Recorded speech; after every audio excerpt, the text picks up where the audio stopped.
Well, a new Gallup poll is out and shows approval ratings of the most popular and talked about politicians and public figures and public servants in the United States. It's a strange list because it only really mentions the people that you might know, right? So we're not talking about Secretary of Defense or anything like that. Well, okay, who has the highest numbers? U.S. Supreme Court Justice John Roberts is at the top of the list with a 60% approval rating.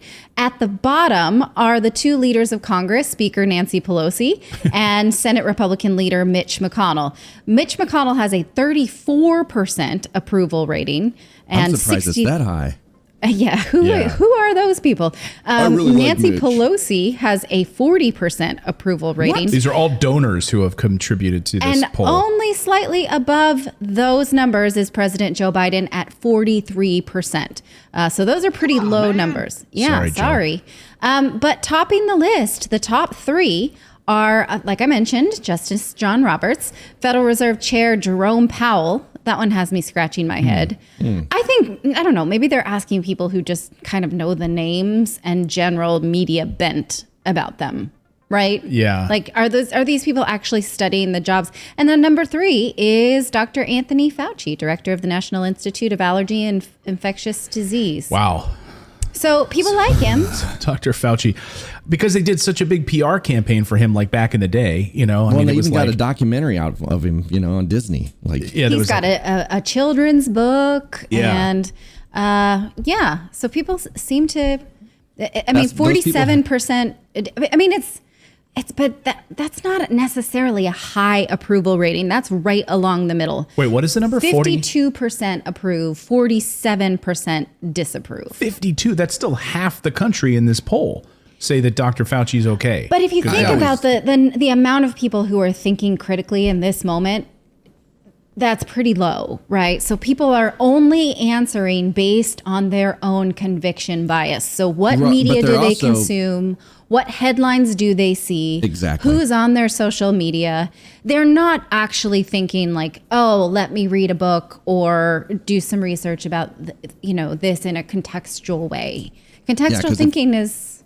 If they watch the mainstream media, then Fauci is still highly regarded and held as like a hero. He gets a lot of airtime too, though.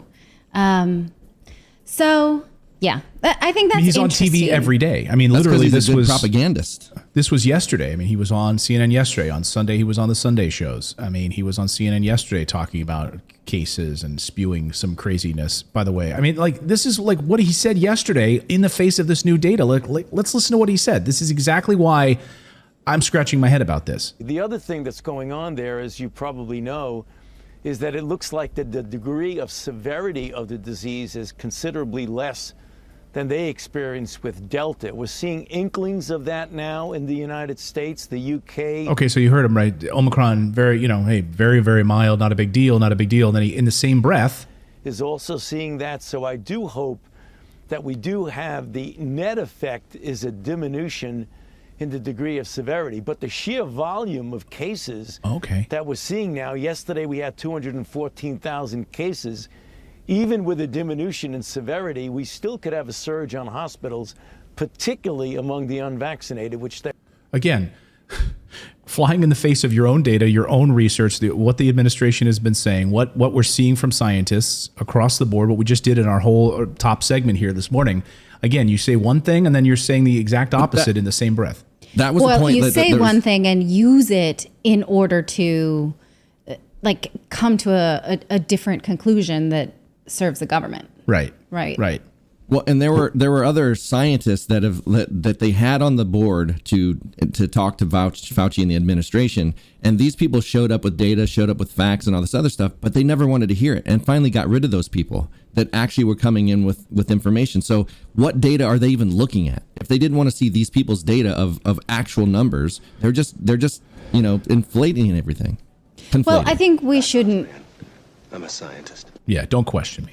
I don't think we should put too much stock into this Gallup poll because most of them are split down the board. The only really polarized people here who either have extremely good or extremely bad are the two leaders of Congress and Supreme Court Justice John Roberts. That one, I'm not sure why people like him so much, why he's Well, and I got always such question these polls anyway, because it's like we don't see the questions, we don't see the demographic, we don't like see who they actually polled. Like we don't know. Are they still calling people with phones? You know what I mean? No, That they do give a methodology. They always do in a Gallup poll, and they'll tell you, so I don't think, I think because they're all so split down the middle, we can kind of surmise that this is just this is not a result of deep thought.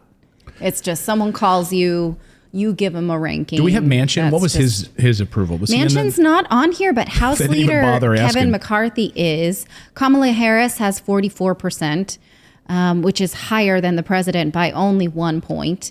Attorney General Merrick Garland at 49%, same as Secretary of State Antony Blinken, excuse me. It's because no one knows who he is. Anthony. The Secretary of State? Yeah. We will once we start to use all that military money. I guess when we have our meetings with Russia, then maybe we'll actually have some Anthony Blinken headlines to talk about. People know who he is. Most people don't even know who the Vice President of the United States is. So, yeah, I don't know.